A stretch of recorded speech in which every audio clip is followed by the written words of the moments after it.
tonight I'm going to talk about a newish disc from Lonestar Disc, and that is the Dos Equis. I've got mine here in alpha plastic. It's this nice, slightly swirly yellow, and I got it at Fly Right Disc Golf in Cartersville, Georgia. If you're a local guy, definitely check that out. Nolan's got some cool stuff over there.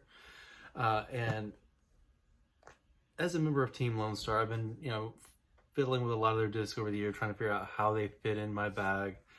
And this is one of the ones where I was really intrigued with the numbers when it first came out. You can see it is an 8.4 -1.2, so not super glidey, not super fast fairway driver, with a little bit of turn and some fade. And so I got one of these guys. It's got a little bit of dome, a pretty blunt rim, you can see there, and a very scooped out underside. The underside is almost reminiscent of something like a PD or a Firebird, but it's a little bit smaller. But the top is domier and kind of reminds me of like an old S Eagle, or almost even like the old Discraft Talon, how the top feels. So it's really blunt, not super fast, not very glidey, but it's got some glide. And they're saying it'll turn a little bit, fade a little bit, and I wanted to see how it would fit into my game. So I took it out in the field, gave it some throws, actually back a few weeks ago when the weather was warmer, and then I took it out to Etowah. Etowah, if you don't play locally, is a wooded course where fairway driver is going to be one of the discs you throw the most. It's going to be a fairway, mid-range, putters, a whole bunch. There's probably 2 shots where you throw a true distance driver out there if you're not playing the long pads. And even then, a lot of times I break out a driver for 3-4 holes max. So fairways like this are something that you need a whole bunch. So you see my experience with it, check it out, and we'll recap after you guys take a look. Okay, so we're starting out in the field. I'm going to try a backhand hyzer, about 70% power. It goes about 330. Nice hyzer, big skip. Put in a little bit more pop this time, a little flatter line, and it goes about 350. See a little bit of the turn, that one. Trying a little bit of a mid-power flat forehand. That one goes around right about 350, not much turn.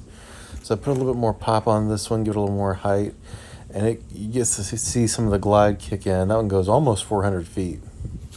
So we're heading out to Etowah. This hole's 285. It goes way right at the end. And the disc actually flew great. It just turned more than I thought it would, so it hits that tree straight on. On this one, backhand turnover is usually the line, but there is a forehand line to go up there over the ridge and then down, and it just performs it beautifully. Ends up at the edge of circle 1 there.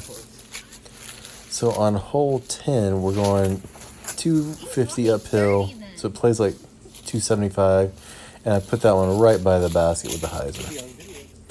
This one's a little over 300 feet uphill at the end. I got it too low, but pretty decent skip, and it gets up around circle 2 there. A little more height, and that one would have been great. Try and forehand over this creek here. You got to put it through the gap, and it turns just enough, and it ends up right by the basket. I thought I had a chance to go in. Big lens flare in this one. I tried to correct it, but it's a big hyzer shot, and this one ends up just short of the circle. So with my experience in the alpha plastic, at least, this one is fairly true to the numbers. For backhand, it was maybe a touch more overstable, like an 8.403. My speed on the backhand is probably not quite high enough. My backhand's in like the low 60s, so it was turning a little, but more hard biting fade, like something like a Mad Cat, really flight and backhand really. But with the forehand, I was really able to unlock that turn, get it to S a little bit. On the backhand throws, I was capping out in the mid-3s, 340, 355. And with forehands, I could get it substantially farther. You can see out in the field, it was S-ing out there near 400 feet. So if you can get it up to speed well, it will turn, and the fade gets a lot milder. But if you have a lesser arm speed, this could really be a great backhand wind fighter, or like overstable fairway for you where you're looking for that late skip. I really enjoyed throwing it. The feel is really nice. It's blunt enough, but a lot of discs that feel blunt sometimes have a sloped top right here where the rim touches the top of the flight plate. it kind of slopes like this, and I really dislike that. This one is like comes to a blunt point before it hits the start of the dome, and I really like the way that feels on a forehand. Backhand, it doesn't make as much difference, but I really like this feel. They did a good job putting together a disc that could work for both forehand and backhand, and has a very comfortable hand feel overall. So if you like something like an Eagle, PD, I'm trying to think. Actually, if you're an old school Discraft fan, the Reaper is in this ballpark. It's like an X Reaper type flight. I feel like it's pretty close. So give these guys a look. I really liked it. I feel like this could fill the slot in my bag that the Metal Flake T-Birds that I've been hoarding from like 2014 typically hold, or the old Glow T-Birds that are really overstable. So if you're an old school guy who likes that type of thing, this could be a good replacement that's a whole lot less expensive than going online and shelling out $30 for old BPT birds. So give them a look, check them out. They're available on LoneStarDisc.com, most of your major retailers.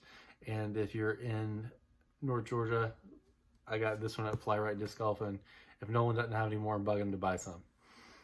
You guys have a great day, and appreciate you watching.